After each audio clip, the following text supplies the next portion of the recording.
Welcome to Donmar TV News Channel, mga nagbabagang balita sa buwan ng Setyembre. Ito.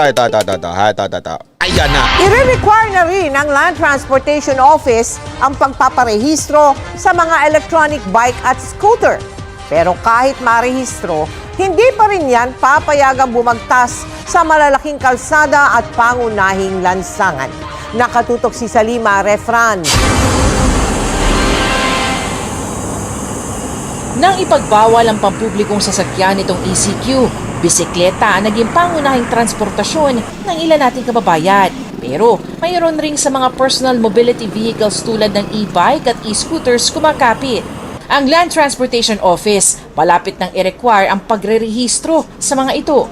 Nagsumite na sila ng guidelines kay DOTR Secretary Art Tugade at hinihintay na lamang ang approval nito. Generally, dun sa ating batas, particularly 4136, regardless kung ito may electric or gas engine-powered vehicle, kailangan rehistrado at yung gumagamit, lisensyado. Ika-classify ang mga personal mobility vehicles sa laki, bigat, kapasidad at lakas nito.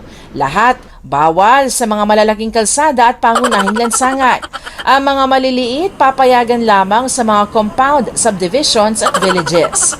Ang mga mas malalaki papayagan lamang tumawid sa mga malalaking kalsada pero hindi pwedeng bumagtas sa mga ito. Magre-require rin ng protective gear. Ito, hindi naman para pagbawalan lang sila, kundi sa kanilang kapakanan na rin to, no?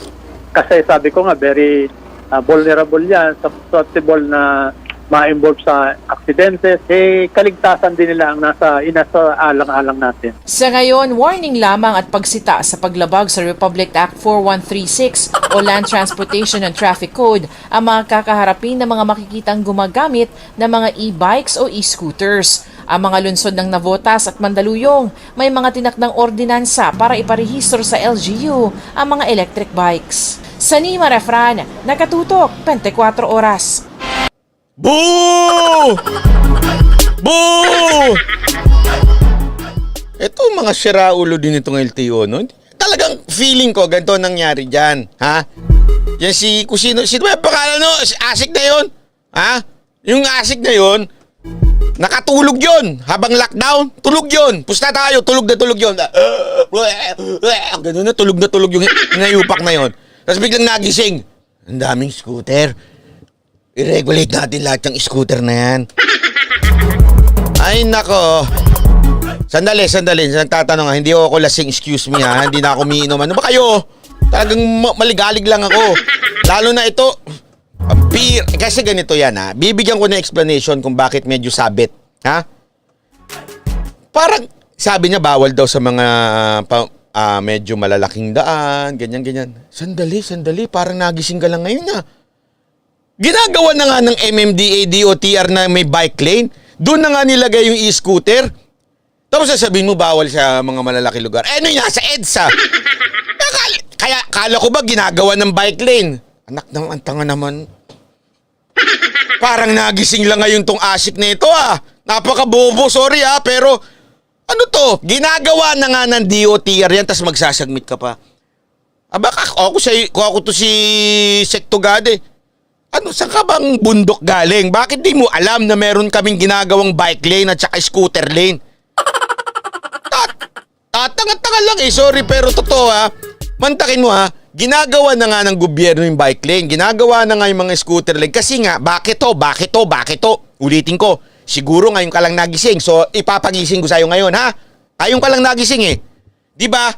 Ang problema nga natin, transportation sa mga kababayan natin.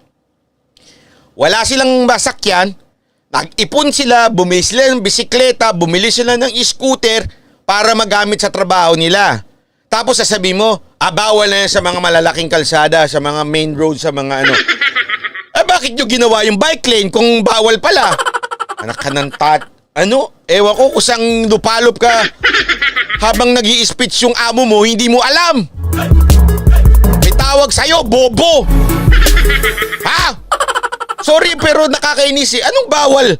Paano nangyaring bawal doon sa mga ano? Ginagawa nga yung bike lane, pinaglalaban nga natin yung bike lane, tapos sasabihin mo, bawal? Wala ka naman sa ulirat mong bata ka, oh. O, kahit magharap pa tayo, pero mali ka talaga eh. Tapos sasabihin mo, kailangan ng permit, kailangan ng permit. Pahihirapan mo pa yung mga Pilipino. Hirap na nga silang sumakay ng public transportation. Bumili sila ng mga bike, bumili sila ng scooter para madalian. Tapos sasabihin mo, kailangan magparehistro kayo, kailangan may lisensya kayo. Sama. Aywan ko Brad, ito lang ang sasabihin ko sa inyo ha. Ito lang ha, makinig kayo. Kayo makinig kayo sa akin ha. Asa na ba kayo? Ayan, ang binabasa ko. Tell me if I'm wrong. Kasi sa akin sabi ko, baka naman kasi pag sobrang dami ng scooter, masyado ng maraming bike o mga e-bike Kasi marami yan eh. Tandaan natin, hindi lang scooter yan, may e-bike pa yan. Meron pa nga yan yung gusto ko nga bumili. Sabi ko hindi ko ata nasabi. Yung electric skateboard. Kasi may ganyan din eh. Mas madali mong bitbitin yan. Skateboard ka lang, papunta sa MRT. Tapos dala mo na yung skateboard mo. Minsan pinapayagan pa sa aeroplano yun. Sabi ko, maganda tong ganitong klase. Ini-encourage nga ng gobyerno gumawa niyan. Bakit? Una, polusyon, wala. Pangalawa, hindi nakasalala yan sa oil. Oo, may kuryente yan pero mas tipid yan.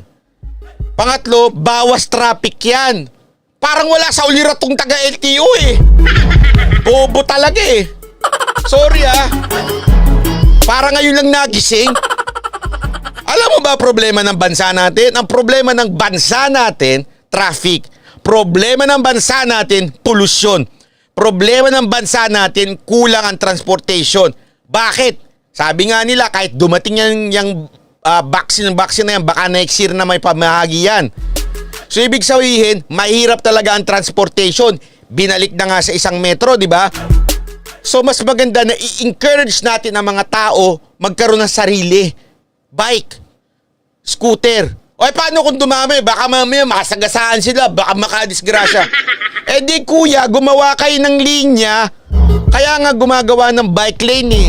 Hindi para, sige, baka dumami kayo, lagyan, i-regulate natin sila. Tanga talaga. May utak ka ba? Gamitin mo! Nakaka-high blood ka. Sorry, pero nakaka-high blood eh. Bobo lang talaga eh. Galit ako. I'm mad. Ako may kotse ako, may sasakyan ako. May scooter din ako, may bike din ako. Pwede kong gamitin lahat yan. Hindi ako matatamaan dyan, pero kuya naman, intindi mo naman yung ibang tao na hindi na nga makabili ng sasakyan, hindi na wala na nga masakyan. Konting ipon nila, bumili na nga sila ng scooter para madalian sa buhay. Hindi na nila kailangan maglakad. Yung bike, kahit pa paano yung bike, sige. Mahal na nga yung bike, payag ako dyan sa bike, pero yung layo niyan, aabot ba ng ganung kalayo yan? It will take time. Bira, We're trying to encourage them. Naging ganyan. Bakit? Kailangan i-regulate. Anong purpose? Para hindi madisgrasya? Ba't di kayo gumawa ng bike lane? Tamad lang kayo. Gusto nyo lang, ayaw namin gumawa ng bike lane, istorbo lang sa buhay yan. Kayo na lang pumunta sa amin para i-regulate na lang namin kayo. Bumaba ka na sa pwesto mo kung tatamad-tamad pala kayo. Umpisa pala, galit na ako eh. Lagyan mo na rin ng lisensya yung mga nagkakalesa.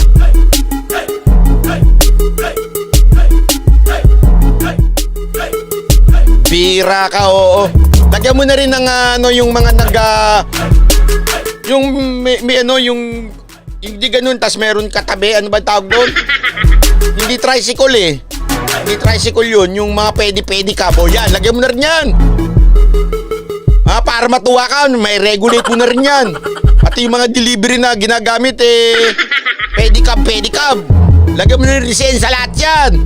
Regulate mo na lihat siya kasi tinatamad na kayong gumawa ng bike lane. Puta. Sandali lang medyo naiinit ulo ko talaga eh. Wala magpapalamig dito. Si Hana to, iniwan na ako eh. Ayun, padyak pala tawag doon. Padyak.